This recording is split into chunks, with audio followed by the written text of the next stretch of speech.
Primeira coisa que nós falamos, que Deus quer ter conosco uma relação de comunhão, de intimidade, de amizade, ok?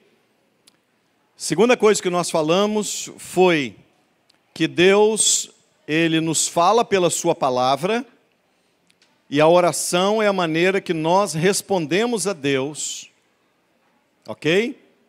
Então a oração é um meio de graça, o meio de graça mais elevado é a oração.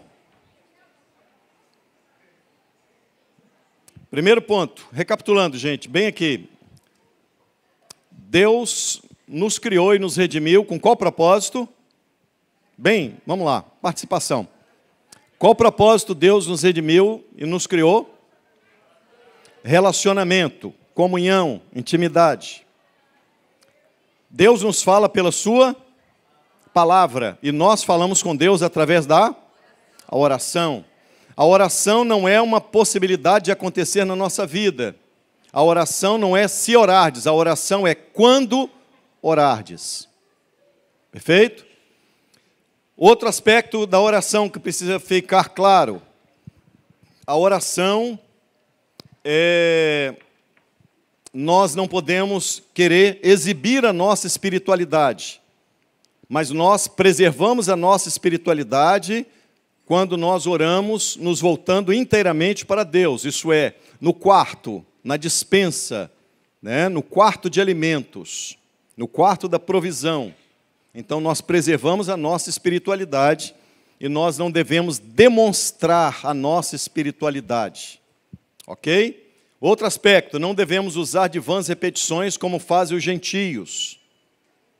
Isto é, não é pelo muito falar que sereis ouvidos. E aqui eu quero lembrar-lhes que isso é importante. Oração sem reflexão, oração sem um objetivo, é uma oração vã. Presta atenção nisso. A oração precisa ser bem elaborada. A oração precisa ser pensada. A oração precisa estar interno, está dentro de mim. E de que maneira eu oro? Qual a linguagem que Deus espera ouvir a minha oração? A linguagem que Ele mesmo nos dá. Se as minhas palavras estiverem em vós, pedireis o que quiserdes e vos será feito. Então, qual é a linguagem que nós usamos na oração? A linguagem que Deus nos dá. Ok? Não é o cara lá de cima, não é, né? Mas a oração é a linguagem que Deus nos dá. A oração precisa ser bem elaborada. Nós temos aqui a oração puritana que costumeiramente usamos, né, nos cultos. Você percebe que é uma oração muito bem elaborada? A oração precisa de ser isso. Bem elaborada, pensada. A oração é um momento em que você rasga o seu coração e se derrama diante de Deus. A oração não são palavras soltas. Não, ela precisa ser bem pensada, bem elaborada, bem estruturada. E um outro aspecto que falamos também, e aqui não podemos, eu quero que vocês não confundam, por favor, de vãs repetições, não pode ser confundido com oração perseverante. Ok? Vãs repetições, oração sem sentido. Eu falo oração bem elaborada e perseverante é outra coisa.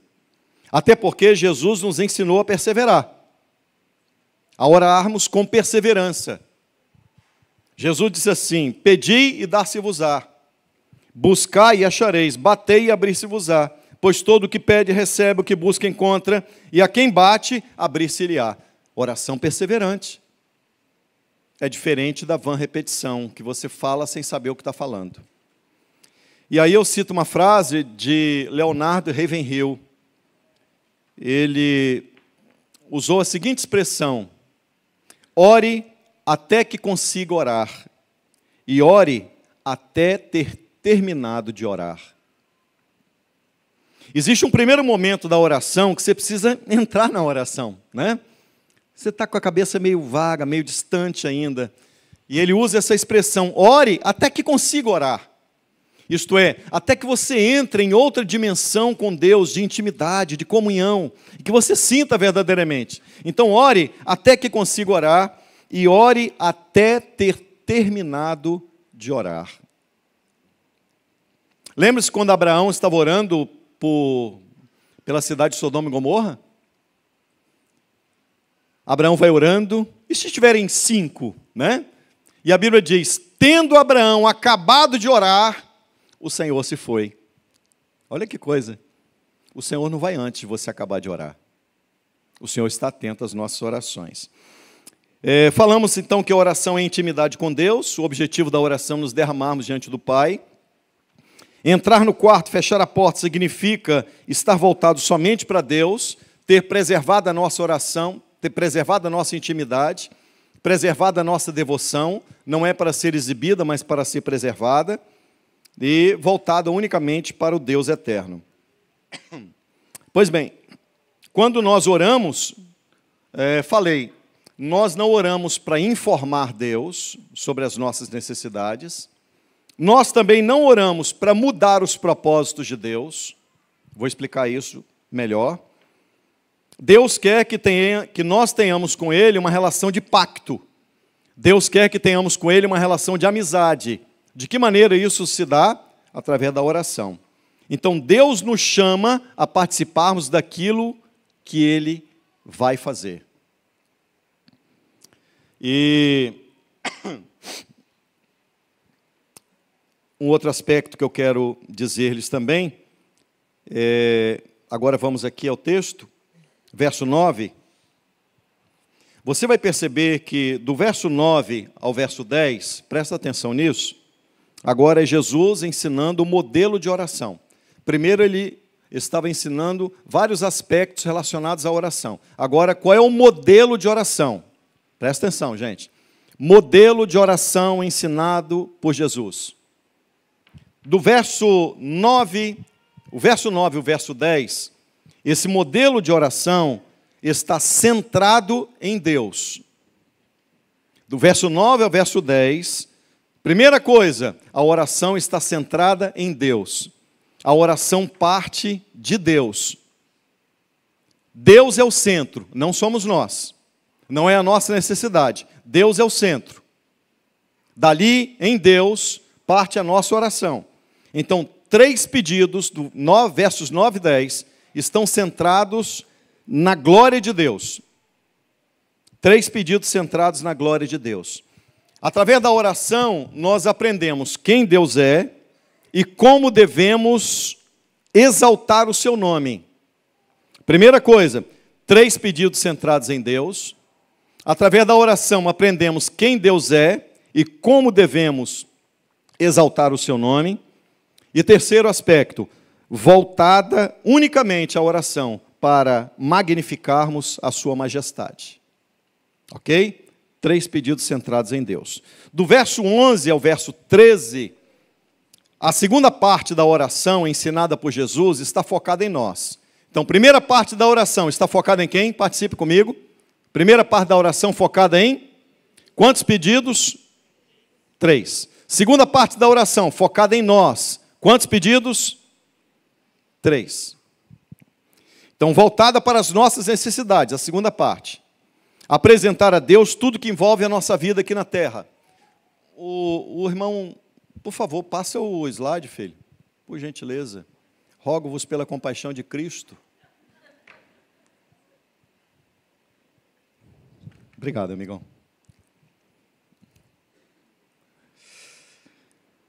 Eu estou aqui, 2 aspectos do modelo de oração. A segunda parte focada em nós, voltada para as nossas necessidades, tudo aquilo que envolve a nossa vida aqui na terra. Entendermos que nós não temos força para nos sustentarmos sozinhos. Não temos força para isso. Através da oração, nós demonstramos a nossa incapacidade de sobrevivermos. Uma dependência completa de Deus. E aqui vai uma frase de Lutero. Está aí a frase de Lutero.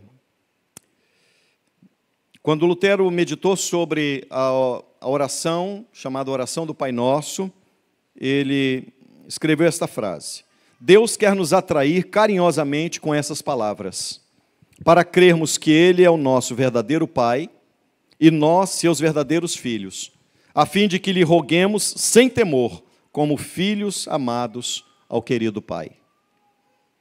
Que relação bonita, né? Que entendimento glorioso. Deus é o nosso Pai. Então vamos aqui a esse início da oração, que é a invocação. Pai nosso que estás nos céus. Vamos a esse início. Invocação. Primeiro, a oração é dirigida ao Pai. Quando nós entendemos, se você entender o que é a oração dirigida ao Pai, o que isso significa? Significa algo preciosíssimo. Presta atenção para você compreender o que significa você orar ao Pai. Primeiro, quem me inseriu na família de Deus foi Cristo. É por intermédio de Cristo que eu posso chamar Deus de Pai. É Cristo que faz a mediação. É Cristo que me dá a condição de dizer para Deus, meu Pai. Não são os meus méritos, não é o que eu faço, não é porque eu sou muito especial, mas é por intermédio de Cristo. E isso faz toda a diferença. Você quando ora, você ora sabendo, eu posso chamar Deus de Pai, porque Jesus me inseriu na família dele. Somos filhos por adoção. Não somos mais filhos da ira. Nós somos filhos de um Deus que é o bondoso Pai. Que maravilha! Que coisa extraordinária você poder orar e dizer, Pai, nós temos um Pai. E a expressão aqui no original não é usada no grego a expressão papai, paizinho, não é essa. A expressão pai aqui é uma relação de filhos maduros que se relacionam com o pai. Por isso, filhos maduros não ficam agarrando na barra da calça do pai, papai, eu quero, papai. Não é assim, isso não é relação de maturidade. Aqui no original, pai aqui é uma relação madura entre filhos maduros que se relacionam com o pai. E aqui vai uma expressão, guardem bem isso, nós vamos usar uma expressão teológica, mas não quero complicar, vou explicar. Essa palavra, Pai Nosso que estás nos céus, ela revela, primeiro, um Deus imanente e um Deus transcendente. Vamos explicar. Quando eu digo Pai, eu estou falando da imanência de Deus. Quando eu digo está nos céus, eu falo da transcendência de Deus. O que significa imanência? Deus é o Criador e Ele participa da sua criação. Isso é imanência, ok? Deus não é apenas o Deus que criou todas as coisas. Ele cria, mas Ele entra para participar conosco. Ele faz parte da criação. Ele interage com a sua criação. Ele está no meio da sua criação. Então, a isso chamamos de imanência. Ou, podemos dizer também, Deus é um ser pessoal. Ele é o meu Pai. Mas Ele é um ser transcendente, isto é, eu me dirijo a alguém que é pessoal, mas alguém que é infinito. Então, quando eu oro, Pai Nosso, eu estou falando de duas expressões. O Deus imanente, o Deus que criou todas as coisas e se relaciona comigo em uma relação pactual, em uma relação de amizade, em uma relação de comunhão, a ponto de me instruir a chamá-lo de Pai. E o Deus, não apenas imanente, mas o Deus transcendente, isto é, Ele é o Todo-Poderoso. Ele é o Todo-Poderoso, Ele age sobrenaturalmente. Não tem limites para Ele. Ele não conhece limites. Nada pode impedir a ação do nosso Pai, que é imanente e que é transcendente, está acima dos céus. E aí eu lembro Isaías capítulo 6, lembram-se? Deus está sentado no alto e sublime trono. Olha, sobrenatural. E os serafins cantavam e diziam uns para os outros, Santo, Santo, Santo é o Senhor dos Exércitos. Toda a terra está cheia da sua glória. Imanência de Deus. Transcendência. acima de todo e de todos. Imanência, a sua glória enche toda a terra. É extraordinário. Então, nós precisamos compreender que Deus é um ser pessoal e Deus é um ser infinito. E esse Deus, pessoal e infinito, é o nosso Pai, que nos inseriu em sua família por intermédio do seu Filho unigênito. E agora somos filhos por adoção, não somos mais filhos da ira, mas fazemos parte da família de Deus. E através de Jesus nós temos a condição de chamarmos o Todo-Poderoso de meu Pai. Aliás, de nosso Pai. Um outro aspecto dessa invocação é que Jesus nos ensina a chamarmos Pai Nosso e não Pai Meu. Não é Pai Nosso, não é Pai Meu, é Pai Nosso. E aqui vai um aspecto importante. Primeiro, Pai Nosso significa que, vamos fazer um contraponto com aquilo que eu disse lá atrás, que a oração não é algo individual e solitário, como alguns entendem, fecha a porta do teu quarto, isso é o oro fechado. Não, a oração tem um caráter comunitário. Por isso, Jesus, quando vai orar, quando vai ensinar um modelo de oração, ele fala, Pai Nosso. Subentende-se o quê? Que a congregação, que os salvos, que os filhos desta família estão orando juntos. Olha a importância de nós orarmos juntos. Muito importante nós orarmos juntos. E aqui eu abro um parênteses para dizer-lhes que nós estaremos iniciando um período nesta congregação, onde todo primeiro domingo de cada mês nós estaremos orando juntos. A primeira parte será dedicada exclusivamente à oração. Tá bom? Voltando um pouquinho que eu não falei. Lembra-se daquilo que eu disse, João 17,3? Se as palavras estiverem em vocês, vocês podem orar e o Pai vai atender. Nós devemos aprender a orar, e a Bíblia tem orações para nós fazermos. Tem uma coletânea aqui, dedicada só à oração. 150 orações. Você precisa aprender a orar os salmos. A oração precisa ser bem elaborada, bem compreendida. A oração, ela precisa ser, a cada dia, ela precisa ser interna, dentro de mim, fazer parte de mim. É as palavras de Deus, e eu oro essas palavras que estão dentro de mim, e Deus, eu tenho uma certeza, Ele vai me atender, Ele vai me ouvir. Ok? Pai Nosso, então, fala de oração comunitária. Precisamos ter momentos de oração. E aí, as pessoas gostam muito daquele culto, né? Uhul! Mas na hora que fala que é para orar, filho, eu quero dizer para você, Jesus disse, quando orardes, Ele espera que o povo dele esteja junto, para todo mundo dizer, Pai Nosso. Vamos dizer isso juntos. Cada primeiro domingo nós vamos estar aqui. Como nós temos pessoas que moram muito distantes da igreja, nós gostaríamos de ter isso costumeiramente, se possível, quiçá todos os dias ou toda semana, mas não temos condição pela distância que muitos moram. Então, pelo menos uma vez por mês, nós faremos uma oração, um período de oração comunitária. Não apenas aquele período de orar pelo outro aqui não, mas todo o período da primeira parte do culto matutino será dedicado à oração. Ok? E aí nós vamos ser informados sobre os nossos problemas, sobre os problemas dos irmãos, sobre os problemas que rodeiam, as investidas contra o Evangelho, a necessidade de nós orarmos para o crescimento, para o avanço do reino, a necessidade de nós orarmos por missões, a necessidade de nós sabermos que tem gente enfrentando problema fora, tem irmãos nossos doentes aqui na igreja que convivem com você e você não ora por ele, você não sabe disso. Nós reservaremos esse momento exatamente para isso. Uma consciência comunitária do valor da oração, de estarmos juntos. Então, Pai Nosso.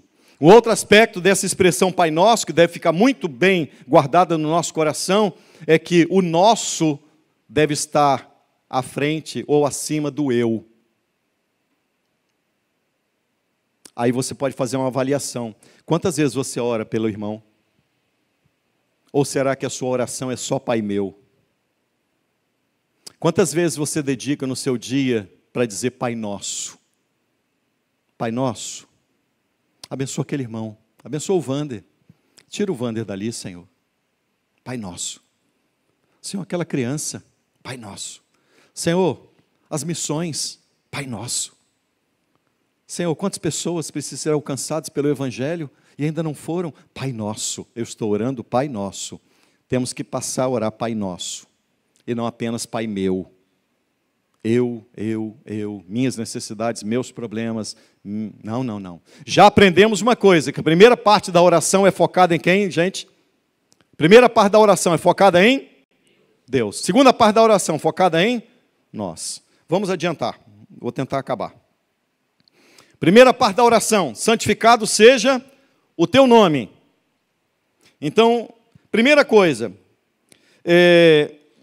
quando Jesus ensinou dizendo, santificado seja o teu nome, será que quando nós oramos, Deus se torna mais santo? Sim ou não? Deus se torna mais santo pela minha oração? Vamos, gente? Não. Então, santificado seja o teu nome significa o quê? A minha oração não muda a natureza de Deus, mas através de nós, o nome de Deus vai ser preservado, temido, conhecido e santificado na terra. Então, através do testemunho desta igreja, o nome de Deus vai ser santificado na nossa cidade. Através do testemunho da criança, do jovem, do adolescente, das famílias, o nome de Deus vai ser santificado, vai ser temido, vai ser exaltado na nossa cidade, no nosso bairro, na nossa rua, na nossa convivência. Então, a oração, primeiro, engrandece o nome de Deus. Segundo, a oração exalta a majestade de Deus. Primeiro, engrandece o nome de Deus, santificado seja o teu nome. De que maneira? Através do testemunho da igreja, o nome dele é exaltado, é santificado. Segundo, venha o teu reino. Ora, mas Jesus disse que o reino já veio. Jesus disse, olha, se eu opero milagres por Deus, o reino já chegou até vós, né? Jesus disse, o reino não vem com aparência exterior, o reino está dentro de vós. Então, o reino já teve início com a morte e ressurreição de Jesus. Mas o reino será consolidado, lá a carta aos Coríntios diz isso, quando Jesus tiver aniquilado todo o império, toda a potestade, então ele entregará o reino a Deus o Pai. Então o reino já veio, já se estabeleceu através da igreja aqui, mas o reino vai ser consolidado naquele dia, quando a morte, ela vai ser, de uma vez por todas, exterminada, vai ser vencida, vai ser matada. Ok? Então, a consolidação do reino virá, mas o reino já está entre nós. Por isso, a igreja é o lugar, nós somos embaixadores do reino, isso é, nós somos representantes do reino de Deus aqui na terra. Mas o reino de Deus vai ser consolidado na segunda vinda de Jesus Cristo. E é por isso que nós oramos, venha o teu reino. Olha o desejo da igreja. Primeiro, quando nós oramos, nós estamos dizendo que o reino de Deus precisa avançar, não é o reino dos homens. Percebe que há uma diferença entre determinadas orações? Avance o meu reino, avance a minha propriedade. Não, avance o reino de Deus. Não é o meu reino. É a expansão do reino de Deus. Quando eu oro, venha o teu reino, nós estamos orando por salvação de pecadores, nós estamos orando pelo envio de missionários, nós estamos orando para que Jesus venha, estabeleça e consolide o reino. Quando ele vier, com poder e grande glória, ele vai aniquilar todo império, toda força e toda potestade. Ele vai, com o sopro da sua boca, exterminar, matar o adversário. Vai lançar no lago de fogo e enxofre. E ele vai pegar o reino e vai entregar a Deus o Pai. Não é isso que diz a carta aos Coríntios? Ele vai entregar o cetro do reino ao Pai, dizendo, está cumprido, agora o reino está totalmente consolidado.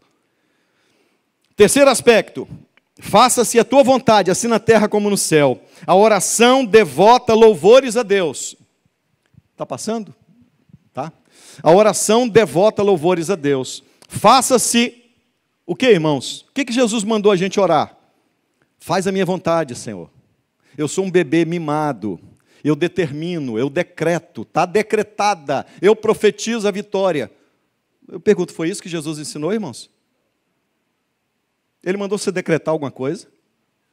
Mandou? Ele mandou você dizer, faça a minha vontade? Mandou? Não!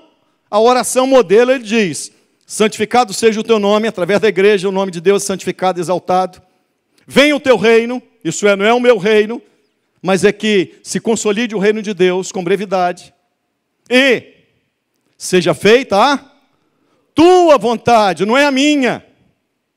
Irmãos, já perceberam que um monte de oração é feita que não tem nada a ver com a oração modelo de Jesus? Tem nada a ver.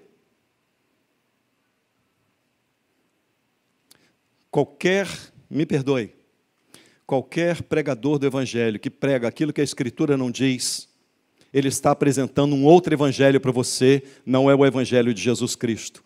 Jesus me mandou orar, mandou você orar, dizendo, seja feito, ó Deus, a tua vontade. Foi assim que Jesus orou no Getsêmani. Não seja feita a minha vontade, meu Pai, mas a tua. Essa é a oração que Deus ouve. Por que nós oramos assim? Porque eu tenho certeza que a vontade de Deus é muito melhor, infinitamente melhor do que a minha vontade. Do que o que eu considero ser o melhor. É muito pequeno perto do melhor de Deus. Então seja feita a tua vontade, assim na terra como nos céus. Agora eu pergunto a vocês, a vontade de Deus vai ser feita nos céus e na terra? Sim ou não? Mais alto. Se a vontade de Deus vai ser feita, o que Deus pede para que seja feita a tua vontade? Aquilo que eu falei.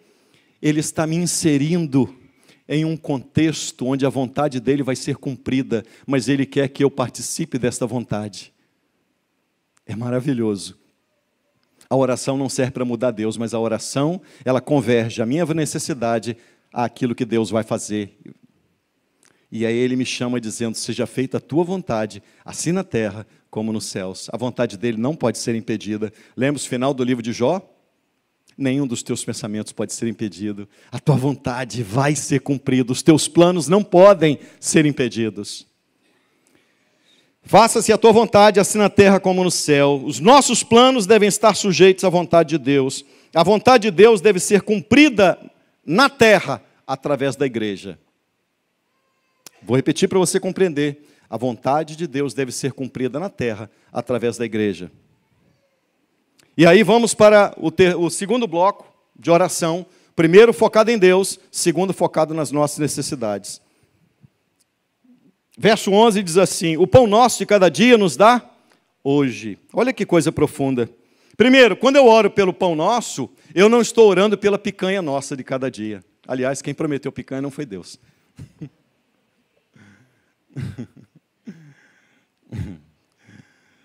Quem promete picanha dá abóbora. Mas Deus não promete picanha. Deus diz assim, ora pedindo o pão. O que ele está querendo ensinar com isso? Ore apresentando as necessidades básicas da sua vida.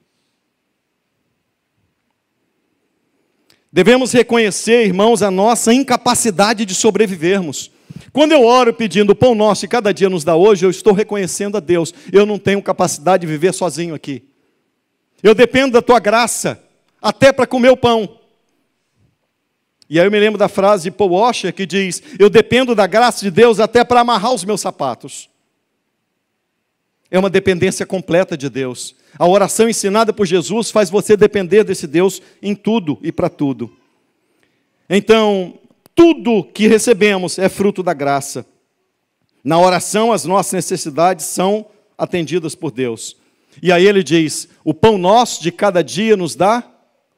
Por que ele fala para você orar o pão de hoje e não o pão da semana que vem? Por quê? O que você acha? O que você acha, Renata? O que pode ser? O pão nosso de cada dia nos dá hoje. O que vocês acham, irmãos, pastores? Porque Ele quer todo dia você falando com Ele. Você poderia só uma vez dizer, me dá o pão do ano. Não, Ele não quer. Ele quer mais do que te dar o pão. Ele quer mais do que te dar o sustento. Ele quer ter uma relação de intimidade com você. Ele quer que você esteja na presença dEle todo dia, dizendo, o pão nosso de cada dia me dá hoje, Senhor. É o hoje. Sabe, é Deus querendo você perto dEle, em comunhão com Ele. Ele fala conosco pela sua palavra, e nós falamos com Ele através da oração. Necessidades são apresentadas, e Mateus capítulo 6, verso 12, ele ainda diz, perdoa-nos as nossas dívidas, assim como nós temos perdoado aos nossos devedores. Irmãos, isso aqui é muito sério, e precisa estar na sua oração. Se você não perdoa, você não é perdoado.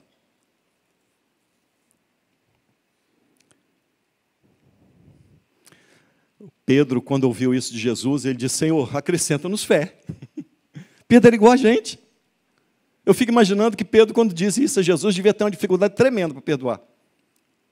E ele diz: Senhor, acrescenta-nos fé. Pedro diz assim: Senhor, quantas vezes eu devo perdoar? 7? Ele diz: não, 70 vezes 7 por dia. Ele diz: acrescenta-nos fé. Desse jeito é complicado. E aí Jesus vai ensinar dizendo: perdoa-nos as nossas dívidas. E aqui pecados são qualificados como dívidas. Você imagina o tamanho da nossa dívida que foi perdoada? Assim como nós perdoamos aos nossos devedores. Isso é, pecados são dívidas que contraímos. Lembram-se a parábola citada por Jesus, o credor incompassivo? Aquele credor que devia 10 mil talentos. 10 mil talentos. Uma conta impagável. E aí ele encontrou-se com alguém que devia 100 denários. Cada denário, cada talento equivale a 6 mil denários. Tem calculadora aí? 6 mil denários cada talento. Quanto o cidadão devia? 10 mil talentos. 10 mil talentos multiplicado por 6 mil, dá quantos denários? O denário equivale a um dia de trabalho. Quanto? 6 milhões? Significa que uma conta impagável. O denário é um dia de trabalho recebia um denário. Alguém vive 6 milhões de anos? 6 milhões de dias? Sabe o que Deus está dizendo? Perdoa, porque a tua dívida era muito maior do que a dívida que o teu irmão faz contigo. Nós falhamos uns com os outros constantemente. Eu vou falhar com vocês, vocês vão falhar comigo. Mas na comunidade de Cristo, Ele nos perdoou, e a dívida que Ele me perdoou foi maior do que a dívida da sua ofensa para mim. Então eu devo te perdoar sim, meu irmão. E você deve perdoar o irmão que está do seu lado. Pastor, eu tenho dificuldade de perdoar. Olha para a cruz e veja o tamanho da dívida que você foi perdoado. Lembra que era para você ser condenado no inferno e você vai morar no céu. Então você pode perdoar, porque a dívida do irmão é infinitamente menor do que a sua dívida, a nossa dívida com Deus. Pecados são dívidas que contraímos, não temos como pagar. E nós ofendemos a duas classes de pessoas. Ofendemos a Deus e ofendemos as pessoas que convivem conosco. Perdoa-nos assim como nós perdoamos. E se eu não perdoo, eu não posso fazer essa oração. Você já imaginou se você orar a Deus assim: perdoa como eu perdoo? Aí Deus olha e diz: você não perdoa? Como é que eu posso te perdoar? Se a dívida que o teu irmão fez com você, a ofensa que ele te fez com você, é tão pequena perto da ofensa que você me fez.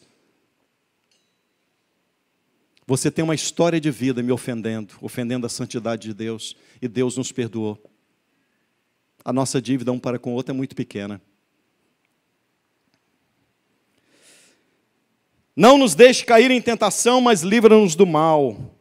Total dependência da graça de Deus. Nós somos tentados pelo adversário das nossas almas e nós somos tentados pela nossa cobiça. Quando ele diz: livra-nos do laço do maligno e livra-nos de nós mesmos. Livra-nos de nós mesmos. Livra-me de mim, Senhor. Livra-me de mim. Livra-me do mal que a minha natureza pode causar à minha relação contigo. Livra-me. Livra-me dos laços do diabo que vão fazer com que os meus olhos sejam engodados para que eu caia em circunstâncias que afrontem a tua santidade, que manchem a tua santidade. Afinal de contas, o primeiro pedido é: santificado seja o teu nome. Então livra-nos do mal para que eu possa santificar o teu nome aqui na terra. E encerrando, doxologia do Pai Nosso. E essa doxologia, o final aqui do verso 13, está entre colchetes. Isso porque nos escritos antigos não perceberam que não tinha essa expressão, mas essa expressão foi incorporada à vida da igreja desde o princípio. Então, quando a igreja fazia a oração, apesar dessa expressão não está nos escritos antigos, tá? Mas a igreja incorporou isso quando orava. Então, era comum, por exemplo, a igreja acabar o período de oração e todos a uma só voz dizerem: Teu é o reino, o poder e a glória para todos sempre. Amém. Essa doxologia, né? A palavra doxo significa honrar, exaltar, né? Logia, logos. Então, é uma palavra de exaltação ao Deus trino. Teu é o poder, tu é a glória, teu é o reino. Olha, se o reino é dele e não pode ser vencido, por que eu devorar pelo avanço do reino? Porque ele quer que eu participe disso. Ele quer que eu tenha intimidade com ele. É mais do que a oração é mais do que você imagina que é. A doxologia proclama um reino, proclama um poder e proclama uma glória que nunca haverão de passar. A glória, o poder do nosso Deus. A glória, o reino e o poder do nosso Deus. Vamos ficar em pé? Por gentileza. O último slide, eu gostaria de convidar todos para lermos juntos.